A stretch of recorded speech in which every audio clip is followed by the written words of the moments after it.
नमस्कार, हमारा उत्तराखंड में आप सभी का स्वागत है। मैं हूं आपके साथ सृष्टि शुक्ला। खबरों से पहले नजर डालते हैं इस वक्त की सुर्खियों पर। मुख्यमंत्री त्रिवेंद्र सिंह रावत नैनीताल को दी सौगात। सीएम ने रियल टाइम मॉनिटरिंग डिस्प्ले का किया उद्घाटन। हरक सिंह रावत के बयान से सियासी उथल पुथल तेज। विपक्ष ने हरक के चुनाव न लड़ने के बयान के लिए चुटकी। कांग्रेस ने हरक को दी संन्यास लेने की सलाह। बेरेनाग में आम आदमी पार्टी सम्मेलन का आयोजन। ब्लॉक अध्यक्ष के नेतृत्व में हुआ कार्यक्रम का आयोजन। प्रदेश के अध्यक्ष ने लोगों को दिलाई सदस्यता। 16 नवंबर को बंद होंगे भगवान केदारनाथ के कपाट। मदमेश्वर के कपाट 19 नवंबर को होंगे बंद। भगवान तुंगनाथ के कपाट 4 नवंबर को होंगे बंद। केंद्रीय पार्लियामेंट्री बोर्ड को भेजे गए नाम। बीजेपी ने प्रदेश संगठन की ओर से भेजे नाम। एक और राज्यसभा सीट पर होने वाला है चुनाव। प्रदेश में 2 नवंबर से शुरू होगी 10वीं और 12वीं की कक्षाएं। अधिक छात्र आए तो 2 पालियों में चलेंगी कक्षाएं। आप देख रहे हैं के न्यूज, खबरों का सारथी। सूबे के मुख्यमंत्री त्रिवेंद्र सिंह रावत ने निर्धारित कार्यक्रम के तहत सरोवर नगरी नैनीताल पहुंचे, जहां पर सीएम ने 1 करोड़ की लागत के नैनी झील की संरचना, पानी की गुणवत्ता और इसकी अंतर्जलीय संरचनाओं का परीक्षण व झील के पर्यावरण को अनुकूल बनाए रखने व नैनी झील की तलीय संरचना एवं जल गुणवत्ता का विश्लेषण के लिए लगाए गए रियल टाइम मॉनिटरिंग सेंसर्स एवं डिस्प्ले स्क्रीन का लोकार्पण किया। आपको बताते चले कि रियल टाइम मॉनिटरिंग के लिए लगाए गए उपकरणों से पानी की शुद्धता एलईडी स्क्रीन एवं एसएमएस व ऐप द्वारा प्रसारित की जाएगी, जिसके माध्यम से स्थानीय लोगों को सहित प्रशासन को 24 घंटे झील के पानी की शुद्धता का पता चल सकेगा। वहीं इस दौरान मुख्यमंत्री ने नैनीताल में एसटीपी प्लांट लगाने की स्वीकृति प्रदान करते हुए नैनीताल आने वाले पर्यटकों की बढ़ती संख्या को देखते हुए काठ गोदाम से नैनीताल में प्रस्तावित रोपवे को मंजूरी प्रदान करने की बात कही। मैं नैनीताल आगमन पर मंत्री प्रकाश रावत जी,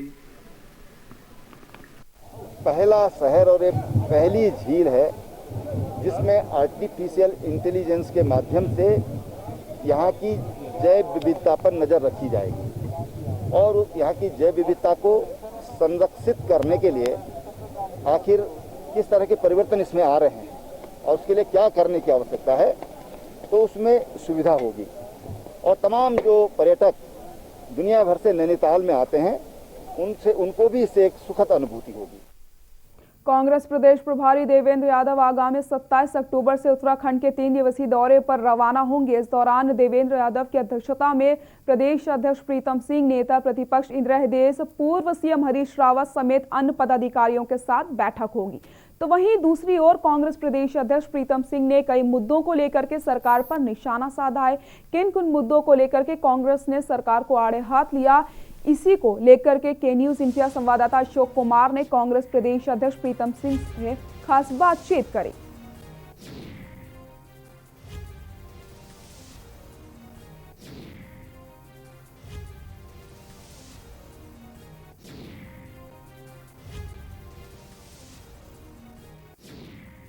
प्रदेश अध्यक्ष प्रीतम सिंह जी इस वक्त हमारे साथ मौजूद हैं, जिनसे आज हम बातचीत करेंगे। सीधे चलते हैं, उनसे बातचीत करेंगे। सर, के न्यूज़ इंडिया में आपका स्वागत है। सबसे पहला सवाल, कल से प्रदेश प्रभारी देवेंद्र यादव जी 3 दिवसीय उत्तराखंड दौरे पर हैं। इस दौरान मुलाकात भी करेंगे, बैठकें भी रखी गई हैं, क्या कुछ रहने वाला? देखिए, हमारे जो प्रभारी हैं वो पहली मर्तबा उत्तराखंड की अस्थायी राजधानी देहरादून में जो है आ रहे हैं और 3 दिन का उनका कार्यक्रम है और इन 3 दिनों में वो ब्लॉक अध्यक्ष से लेकर के जो हमारे शीर्ष नेतृत्व है उनसे संवाद स्थापित करेंगे और निश्चित रूप से लोग जो हमारे पदाधिकारी वो अपनी बात कहेंगे, उसके बाद जो है वो अपना मार्गदर्शन देने का काम करेंगे। और मैं समझता हूँ कि 2022 की जो चुनौती हमारे सामने है, इस पर हम कैसे पार पाएँ, इसके लिए सब लोग जो है एक रोड मैप तय करेंगे, उस रोड मैप के अनुसार जो है हम चलेंगे।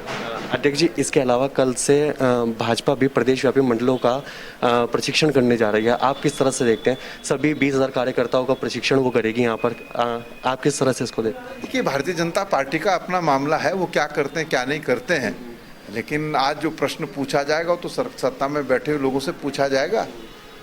इसके अलावा अगर हम बात करें, कल मुख्यमंत्री जी भी कार्यक्रम में एक उपस्थित हुए, उन्होंने शुभारंभ किया। बात करें साथ में हरक सिंह रावत जी की, तो हमने ये सोचा था कि आमने सामना होगा, लेकिन कहीं ऐसा हरक सिंह रावत जी भी कार्यक्रम में नहीं पहुंचे। देखिए, मुख्यमंत्री जी अभी तक जो है वो लोकतंत्र में नहीं जी रहे हैं, वो तो एक तानाशाह की तरह जो है कृत करने का काम कर रहे हैं। आप देख लीजिए, बेसिक क्वालिफिकेशन इस लोकतंत्र में जो है विधायक होती है राज्य के अंदर, उन विधायकों में से मंत्री भी बनते हैं, मुख्यमंत्री भी बनते हैं, तो सब लोग समकक्ष होते हैं। कुछ लोगों को मौका मिलता है, कुछ को नहीं मिल पाता है। लेकिन जो व्यवहार मुख्यमंत्री का हम देख रहे हैं, वो तो ऐसा समझ रहे हैं कि मेरे सिवाय दूसरे सब नगण्य है। और स्थिति ये है कि मंत्रिपरिषद और मुख्यमंत्री में टकराव जो है बिल्कुल सामने दिखाई दे रहा है। कोई भी मंत्री जो है मुख्यमंत्री की कार्यप्रणाली से खुश नहीं है। सरकार और शासन में कोई समन्वय नहीं है। के न्यूज़ इंडिया से बात करने के लिए धन्यवाद। तो ये थे कांग्रेस प्रदेश अध्यक्ष प्रीतम सिंह जी, जिन्होंने के न्यूज़ इंडिया से खास बातचीत की। कैमरा पर्सन लाइक अहमद के साथ मैं अशोक कुमार, के न्यूज़ इंडिया, देहरादून।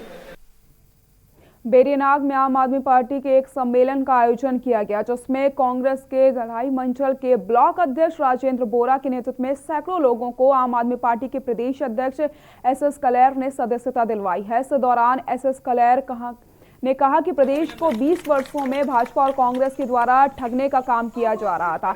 जनता का कोई भी विकास 20 सालों में नहीं हुआ। स्थानीय स्तर पर भूमि का मालिकाना हक लोगों को नहीं मिल पाया। विकास प्राधिकरण को थोप दिया जाता है। चौकोड़ी भाजपा के लोगों के घरों तक सड़क पहुंचाने के लिए लाखों की धनराशि खर्च की जाती है। आम आदमी क्षेत्रीय मुद्दों को लेकर के शीघ्र ही सड़कों पर उतरेगी। ये चीजें हमारी सारी घोषणा पत्र में आएंगी, जो आपके यहाँ अभिनंदन आम आदमी पड़ेगी। ये चीजें हमारी देख रहे हैं पिछले 20 सालों से जो इन दोनों पार्टियों में बदला बदलने की सरकार चल रही है, कभी मैं कभी तू। यहाँ पर जो उत्तराखंड राज्य की जब स्थापना हुई थी, जिन मुद्दों पर, जिन सपनों पर राज्य बना था, वो सारे मुद्दे गायब हो गए और भ्रष्टाचार ऐसे चरम सीमा पर पहुंच गया इस उत्तराखंड के अंतर्गत कि उसको हर कोई जानता है। ऐसा भ्रष्टाचार किसी और दूसरे राज्य में नहीं है। लगातार बढ़ रही महंगाई के खिलाफ कांग्रेस कार्यकर्ताओं ने डोईवाला में प्रदर्शन कर महंगाई पर काबू न पाने के लिए भाजपा की राज में केंद्र सरकार को दोषी बताते हुए सरकार का पुतला फूंक कर अपना विरोध जताया। ये रिपोर्ट देखिए।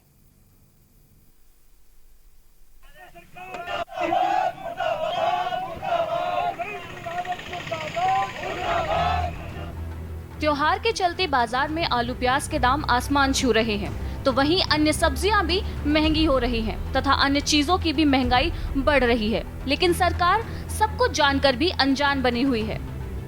महंगाई से परेशान लोगों की परेशानी को देखते हुए कांग्रेस ने कहा, सरकार ने जो किसान बिल हाल ही में पास किया है, उसी के कारण यह महंगाई बढ़ रही है। लेकिन केंद्र सरकार सिर्फ लालाओं की जेब भरने का काम कर रही है और गरीब आदमी पर महंगाई की मार पड़ रही है। डोईवाला में कांग्रेस जिला अध्यक्ष गौरव चौधरी के नेतृत्व में तमाम कांग्रेसी नेताओं ने राज्य में केंद्र सरकार के खिलाफ प्रदर्शन कर पुतला फूंकते हुए सरकार से नैतिकता के आधार पर इस्तीफे की मांग की। आज महंगाई, चाहे वो दालें हो, प्याज हो या कोई भी ऐसी चीज़ जो एक घरेलू उपयोग में काम आती है, तो उनकी महंगाई लगातार, मैं समझता हूँ कि जब से ये किसान अध्यादेश बिल आया है तो उससे लगभग तिगनी होने को आ रही है और सरकार पर कोई फर्क नहीं पड़ रहा। और सबसे बड़ा आज अफसोस इस बात का है, जो हम लोगों के बीच में बताना चाहेंगे कि जब किसान को बीज की आवश्यकता पड़ती है तो वो चीज़ महंगी होती है और जब किसान उस चीज़ की फसल तैयार करता है और बेचने के लिए जब जाता है तो वो चीज़ सस्ती होती है। आज और आने वाले टाइम में मैं समझता हूँ कि ये जो प्याज के दाम है ये 200 तक जाएंगे और हो सकता है उससे आगे भी जाएं। तो हर चीज़ का जो दाम है आज अनियंत्रित हो चुका है और ये सारी जो विफलता है वो केंद्र और राज्य सरकार की है। जहां प्रदर्शन कर रहे कांग्रेस नेताओं ने कहा कि सरकार की नाकामी के कारण किसान पहले ही बदहाल था, लेकिन अब किसान बिल से किसान बर्बादी की कगार पर खड़ा हो गया है। डोईवाला से के न्यूज़ इंडिया के लिए राजकुमार अग्रवाल की रिपोर्ट।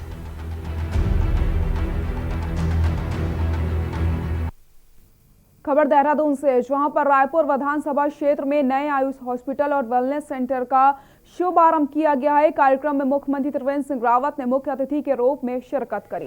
इस दौरान देहरादून मेयर सुनील उनियाल गामा समेत कई वरिष्ठ नेताओं ने शिरकत करी। वहीं मुख्यमंत्री त्रिवेंद्र सिंह रावत ने रिबन काटकर अस्पताल और वेलनेस सेंटर का शुभारंभ करके निरीक्षण किया। साथ ही साथ मीडिया से बातचीत में मुख्यमंत्री ने कहा कि राज्य में वेलनेस सेंटर के लिए पर्याप्त संभावनाएं हैं। उन्होंने कहा कि देश भर में से लोग उत्तराखंड अपने स्वास्थ्य को बेहतर करने के लिए राज्य आना चाहते हैं। इसी दृष्टि से राज्य सरकार तेजी से वेलनेस सेंटर्स को राज्य में तेजी से स्थापित कर रही है।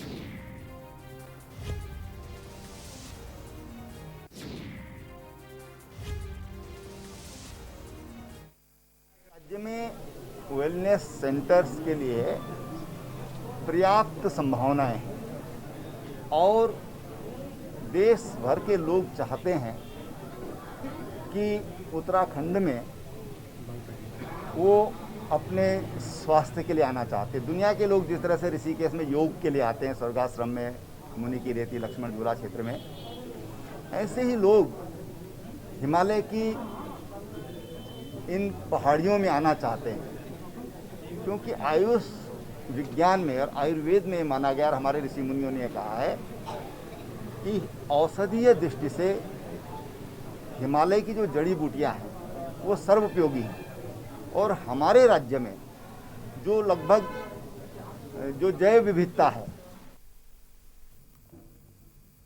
उत्तराखंड में एक राज्यसभा सीट पर होने वाले चुनाव के लिए भाजपा ने प्रदेश संगठन की ओर से 5 लोगों के नाम केंद्रीय पार्लियामेंट्री बोर्ड को भेज दिए हैं। संबंध में भाजपा प्रदेश अध्यक्ष बंशीधर भगत ने जानकारी देते हुए बताया कि राज्यसभा के लिए केंद्र से सूची मांगी गई थी, जिसके आधार पर प्रदेश संगठन की ओर से विचार विमर्श करने के बाद दायित्वधारी पूर्व सीएम विजय बहुगुणा कि कैबिनेट स्तर नरेश बंसल, प्रदेश उपाध्यक्ष अनिल गोयल, पूर्व सांसद बलराज पासी व केंद्रीय कार्यालय प्रभारी महेंद्र पांडे का नाम भेज दिया गया है। साथ ही साथ उन्होंने कहा कि अभी किसी के नाम की घोषणा नहीं की गई है, पर उम्मीद है कि जल्द ही केंद्रीय पार्लियामेंट बोर्ड इस पर निर्णय लेगा।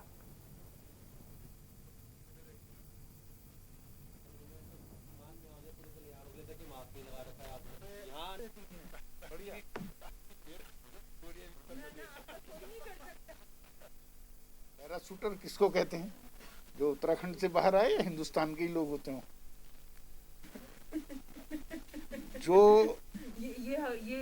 जो नाम हमसे कहा गया कि चल रहे हैं वो भेजो, तो वो नाम हमने भेज दिए। उन नामों पर चर्चा होगी या फिर कोई और नाम भी होगा। ये हमारे ऊपर कोर कमेटी केंद्र की बनी हुई है, चुनाव समिति बनी हुई है, पार्लियामेंट्री बोर्ड है, उस बोर्ड में चर्चा होगी तो वो संभवतः हमको भी बुला लेंगे। उत्तराखंड सरकार की विभिन्न योजनाओं और विकास कार्यों को लेकर के किए गए कार्यों का फीडबैक लेने और कार्यों की प्रगति जानने के लिए राज्य के मुख्यमंत्री त्रिवेंद्र सिंह रावत खुद गांव-गांव जाने वाले हैं। सीएम ने पत्रकारों से बातचीत में कहा कि राज्य के सभी जिलों में कार्यकर्ताओं और अधिकारियों के साथ बैठक और रात्रि विश्राम करने की योजना है, जिससे योजनाओं और विकास कार्यों की जानकारियां ली जा सकेंगी। साथ ही साथ राज्य के सभी जिलों में जाकर जनता का फीडबैक लेने और विकास कार्यों का निरीक्षण भी किया जाएगा।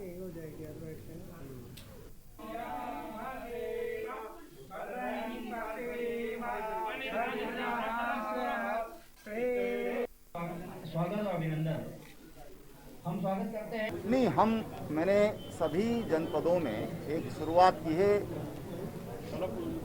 कार्यकर्ताओं के साथ बैठना, अधिकारियों के साथ विकास कार्यों की समीक्षा करना और रात्रि विश्राम। तो तमाम तरह की बातें जो कई बार बैठकों में नहीं आ पाती हैं, तो जब हम अनौपचारिक रूप से लोग मिलने आते हैं तो कई बातें हमको बताते हैं। उसमें तमाम जो प्रबुद्ध किस्म के लोग हैं वो भी अपनी बात बताने आते हैं, तो उनसे सरकार को एक फीडबैक मिलता है। तो वो सारे काम इस दौरान हम कर रहे हैं। अभी मैं 3-4 जिलों में रुका हूँ। मैं सभी जिलों में मेरी योजना है और फिर मेरी ये भी योजना है कि आगे चल करके कुछ गाँवों में जाकर भी मैं फील्ड में जाकर के भी उन गाँवों में जो योजनाएं दी गई हैं वो धरातल पर स्वयं उनका निरीक्षण करने और देखने में जाऊँगा। यहाँ रुकते हैं एक छोटे से ब्रेक के लिए, जल्द हाजिर होते हैं।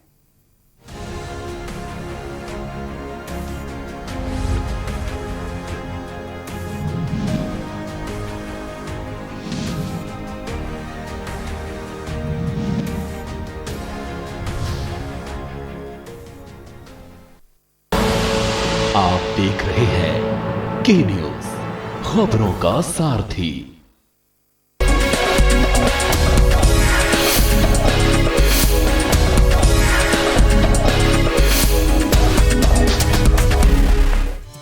आपदा को अवसर में बदलकर योगी सरकार आत्मनिर्भर भारत के सपने को साकार कर रही है। सूबे में आत्मनिर्भर उत्तर प्रदेश रोजगार अभियान उसी कड़ी का हिस्सा है। एमएसएमई ओडीओपी के साथ निर्माण परियोजनाओं और ग्राम्य विकास से जुड़े विभिन्न कार्यक्रमों से 1 करोड़ 25 लाख लोगों को रोजगार से जोड़ा है। सफलतापूर्वक इतने बड़े पैमाने पर रोजगार, सेवायोजन और स्वतः रोजगार के कार्यक्रम को आगे बढ़ाया जा रहा है। जो कामगार और श्रमिक हैं, इनके लिए पर्याप्त मात्रा में रोजगार सृजन की आपके मार्गदर्शन में सभी संभावनाएं प्रदेश में मौजूद हैं। आत्मनिर्भर उत्तर प्रदेश रोजगार अभियान से युवा और श्रमिक खुश हैं। ये अभियान रोजगार के अवसर उपलब्ध कराने, स्थानीय उद्योगों को बढ़ावा देने और औद्योगिक संगठनों के साथ साझेदारी करने पर केंद्रित है। योगी सरकार ने जहां नई इकाइयों को करोड़ों का ऋण दिया, वहीं एमओयू साइन करके रोजगार का सृजन किया। रोजगार मेले के जरिए मौजूदा यूपी सरकार लगातार नौकरियां बांट रही है। पहले इन्वेस्टर्स समिट और फिर ग्राउंड ब्रेकिंग सेरेमनी करके योगी सरकार ने उत्तर प्रदेश में बड़ा निवेश करवाया। उद्योग धंधे, फैक्ट्री लगने और कंपनियों के आने से हजारों लोगों को रोजगार हासिल हुआ और ये सब कुछ संभव हुआ योगी सरकार के विजन और अच्छी नीतियों की बदौलत।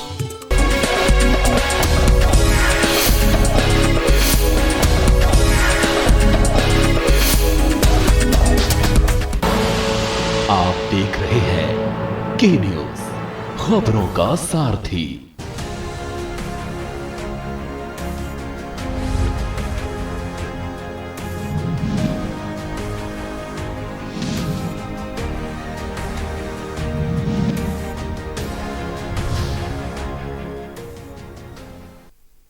ब्रेक के बाद एक बार फिर से आप सभी का स्वागत है। उत्तराखंड भवन एवं सनिर्माण कर्मकार कल्याण बोर्ड के अध्यक्ष पद से हटाए जाने के बाद श्रम मंत्री हरक सिंह रावत शुक्रवार को पहली बार मीडिया के सामने आए। इस दौरान उन्होंने आगामी 2022 का विधानसभा चुनाव न लड़ने का ऐलान कर डाला। हरक सिंह रावत ने इस बयान में उत्तराखंड की राजनीति में भूचाल का माहौल पैदा कर दिया है। मंत्री ने अपने इस फैसले को व्यक्तिगत निर्णय बताया, लेकिन उनके इस फैसले पर विपक्ष ने चुटकी लेना शुरू कर दिया है। ये रिपोर्ट देखिए।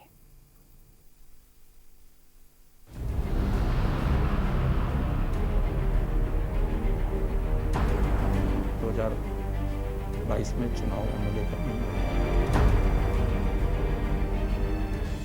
उत्तराखंड की सियासत में यूं तो कई नामी चेहरे शामिल हैं, लेकिन बात करें हरक सिंह रावत की तो उनकी एक अलग ही पहचान है।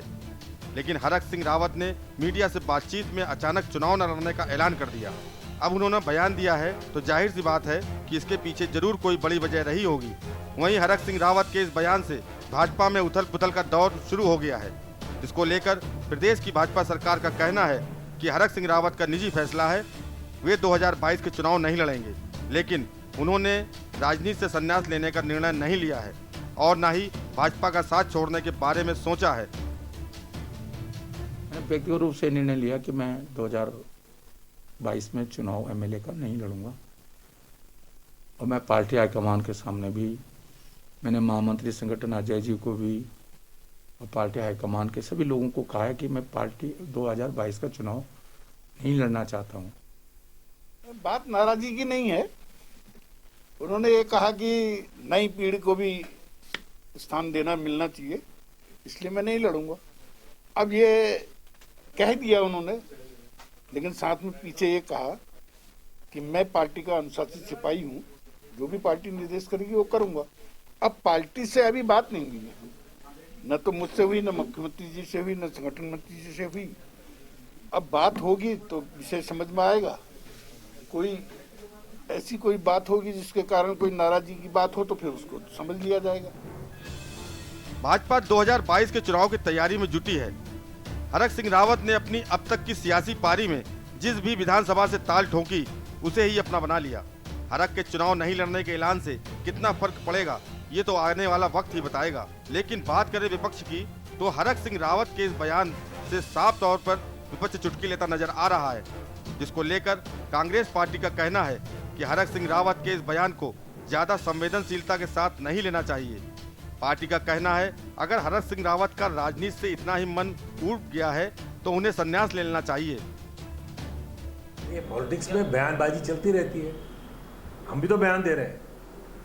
अगर कोई घटना होती है तो उसमें घटना पे प्रतिक्रिया अपने अपने हिसाब से होती है, अपने अपने हिसाब से आदमी प्रतिक्रिया देता है।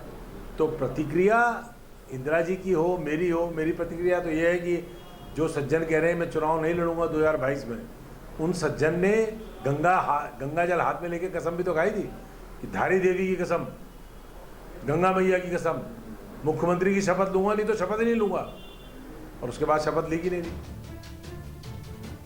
हरक सिंह रावत के इस बयान ने उत्तराखंड की राजनीति में जहां घमासान का माहौल पैदा कर दिया है, तो वहीं प्रदेश में लगातार पैर जमाने की कवायद में जुटी आम आदमी पार्टी ने भी इस पर अपनी बयानबाजी शुरू कर दी है।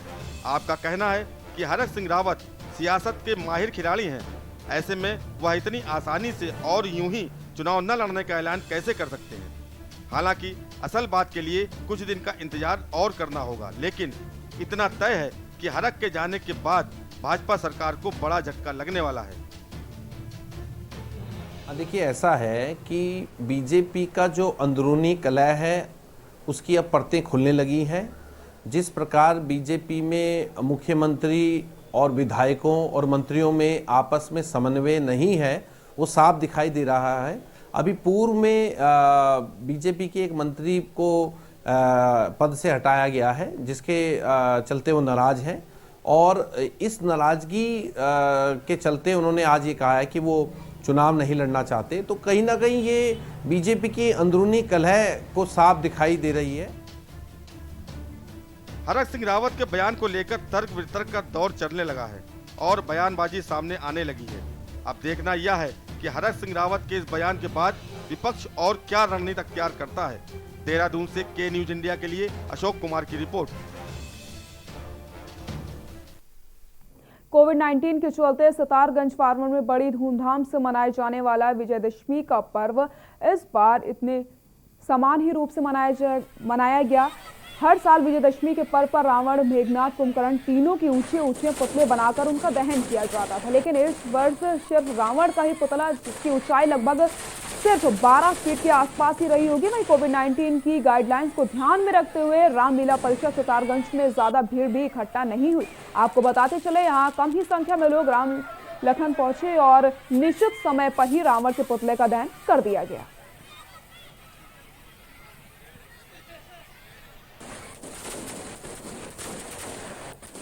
सभी क्षेत्रवासियों को विजयदशमी की शुभकामनाएं देता हूं। हर वर्ष यहां बड़ी धूमधाम से दशहरा का मेला मनाया जाता था, लेकिन कोविड-19 के चलते सुरक्षा की दृष्टि से ये इस बार प्रतीकात्मक रूप में बहुत छोटा सा, क्योंकि परंपरा भी हमारी बनी रहे और कोविड के जो नियम है उसका भी पालन हम करते रहें, उसको देखते हुए एक छोटा सा पुतला बनाया गया, इसका दहन किया जाएगा और इसमें सरकार की गाइडलाइन का पूरा ध्यान रखा गया है। रुद्रप्रयाग पंच केदार शीतकालीन गद्दस्थल ओमकारेश्वर मंदिर ऊखीमठ में भगवान केदारनाथ और द्वितीय केदार मदमेश्वर के कपाट बंद होने की तिथि और समय घोषित कर दिया गया है। वेद पार्टी हुकूकधारी एवं देवस्थानम बोर्ड के अधिकारियों की मौजूदगी में ये घोषणा करी गई, जबकि तृतीय केदार के नाम से विख्यात भगवान तुंगनाथ के कपाट बंद होने की तिथि शीतकालीन गद्दस्थल मार्कंडेय तीर्थ मखूमठ में वेद पाठियों द्वारा पंचांग गणना के अनुसार घोषित किया जाएगा। ये रिपोर्ट देखिए। 16 नवंबर को बंद होंगे भगवान केदारनाथ के कपाट। प्रातः 8:30 पर किए जाएंगे कपाट बंद। भगवान मदमहेश्वर के कपाट 19 नवंबर को होंगे बंद। सुबह 7:30 में किए जाएंगे कपाट बंद। तृतीय केदार भगवान तुंगनाथ के कपाट 4 नवंबर को होंगे बंद। शीतकालीन गद्दी स्थल ओमकारेश्वर मंदिर में की गई घोषणा। केदारनाथ और मदमहेश्वर के कपाट बंद होने की घोषणा।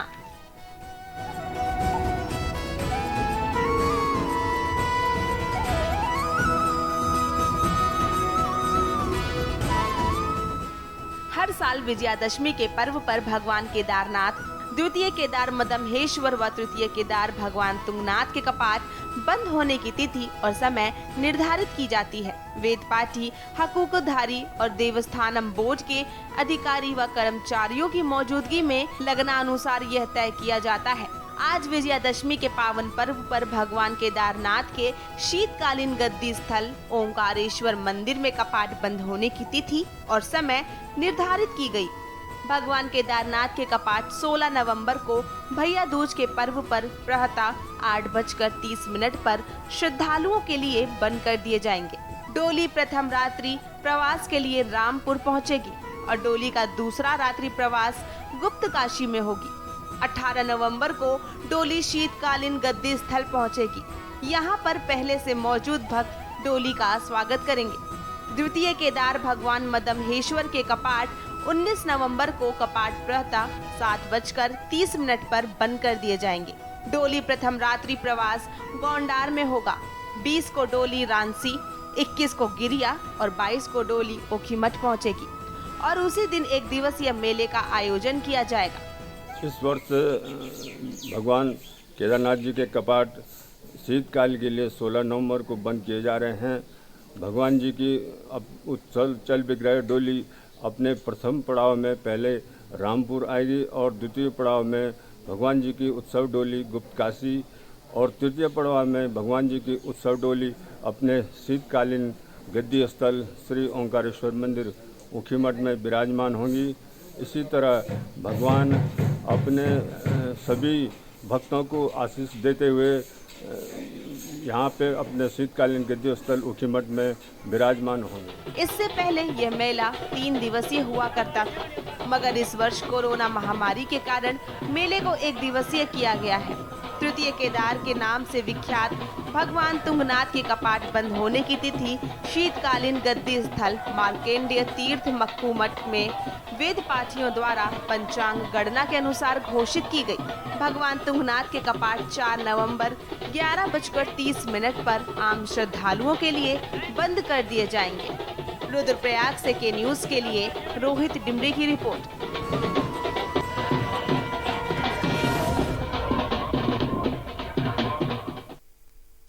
बुलेटिन में फिलहाल के लिए इतना ही। देखते रहिए के न्यूज इंडिया। नमस्कार।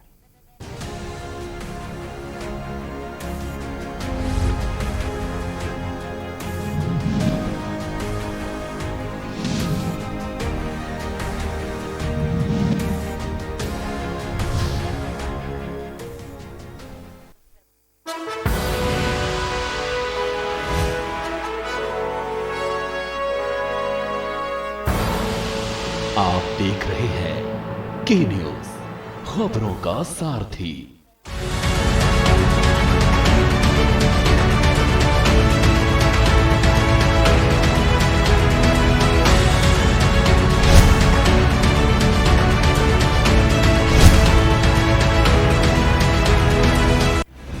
GGS Education Group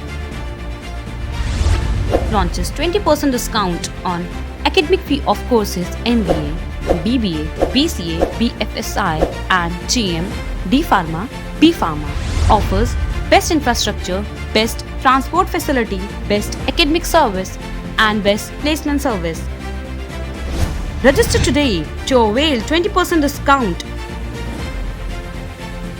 Call 9971 496 497 or visit the campus Kanpur Lucknow highway near Unnao. GGS Education Group। खुदी को आजमाया है तो ये अंदाज आया है, खुदी को आजमाया है तो ये अंदाज आया है। तुम में